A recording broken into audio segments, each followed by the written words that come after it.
नौकरी भी करता था। तो जब वो घड़ी आई कि तनख्वाह मेरी इतनी हो जाए कि उसको इनकम टैक्स लगे, मैंने कहा कि वो कम ही रहने दो, इनकम टैक्स की झंझट में कौन पड़ेगा। सो मैंने तनख्वाह नहीं बढ़वाई।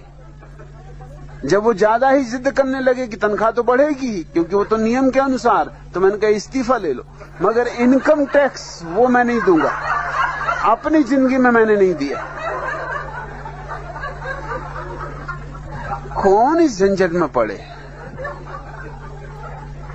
कम तनख्वाह पे राजी था, मगर वो राजी नहीं थे। कहने लगे तनख्वाह तो लेनी पड़ेगी, वो तो कानून है, कब तक हम इसको रोकेंगे, और आपका रोकेंगे तो दूसरे लोग ऐतराज उठाएंगे। और आप क्यों परेशान होते, इनकम टैक्स तो थोड़ा ही सा कटेगा, तनख्वाह ज्यादा बढ़ती। मैंने कहा ज्यादा और कम का सवाल नहीं, इनकम टैक्स का गणित ही मेरी समझ में नहीं आता, मेरा गणित और। तो मैंने कहा इस्तीफा ही ले लो, वो झंझट मीठी। जब मैंने अपने प्रिंसिपल को कहा कि इस्तीफा ही ले लो, तो उन्होंने मुझे ऐसा देखा जैसे मैं पागल।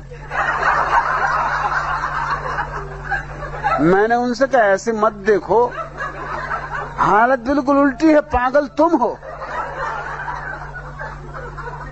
उन्होंने कहा आप ऐसा करो कि 7 दिन छुट्टी लेके विचार तो कर लो, नौकरी छोड़ने की नहीं। मैंने कहा कि विचार करके मैंने कभी कुछ किया। अरे निर्विचार ही तो मेरी शिक्षा है। उन्होंने कहा भाई तुम्हें जो करना, अपना सिर पीट लिया, तुम्हें जो करना हो करो। तो मैंने कहा कागज हो तो दे दो, तो यही मैं इस्तीफा लिख दूं। फिर भी बेचारे समझाए कि घर से लिख के भेज देना, सोच विचार कर लो, परिवार में पूछ लो, मित्रों को पूछ लो, थोड़ा कोई भी कदम उठाना तो सोच समझ के, अच्छी नौकरी इसे यूं नहीं छोड़ देते। मैंने कहा फिर वही बात, अरे नौकरी कितनी अच्छी हो, नौकरी ही है, मैं ठहरा मालिक आदमी।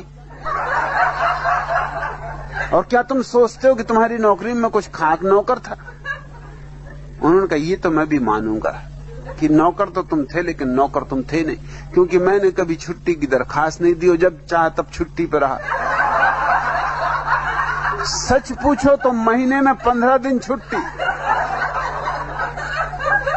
और प्रिंसिपल इस डर से मुझसे कहे ना, क्योंकि उन्होंने मुझसे कुछ कहा कि इस्तीफा।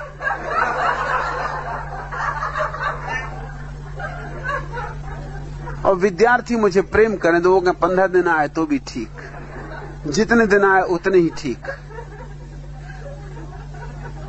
और यूं भी नहीं था कि मैं अपने गांव में ही रहा जहां विश्वविद्यालय था, सारे मुल्क में घूमता रहता, अखबारों में खबरें छपती। प्रिंसिपल मुझे कहते कि भैया इतना तो कम से कम करो, तुम्हें छुट्टी नहीं लेनी मत लो, मगर अखबार में खबर छपती कि तुम कलकत्ते में थे।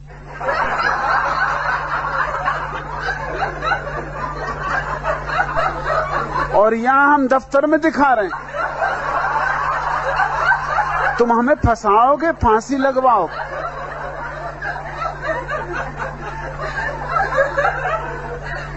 मैंने उनसे कहा कि चमत्कार होते, इसमें क्या अड़चन? ये तो आध्यात्मिक देश है, यहां तो हर तरह के चमत्कार होते, इसमें कोई अड़चन नहीं। शरीर यहां, आत्मा कलकत्ते में। वो कहते ये बातें मैं किसको समझाऊंगा और कौन मेरी सुनेगा? मुल्ला नसरुद्दीन ने अपने बेटे से, फजलू से कहा कि देख, गांव में एक गंदी फिल्म लगी हुई, अश्लील है, कभी देखने मत जाना, ऐसी गंदी स्थान पर कभी जाना ही मत, जाएगा तो बहुत पछताएगा। फिर फजलू मुझसे कह रहा था कि मैं गया और बहुत पछताया, पिताजी ने ठीक कहा था कि बहुत पछताएगा। मैंने कहा हुआ क्या?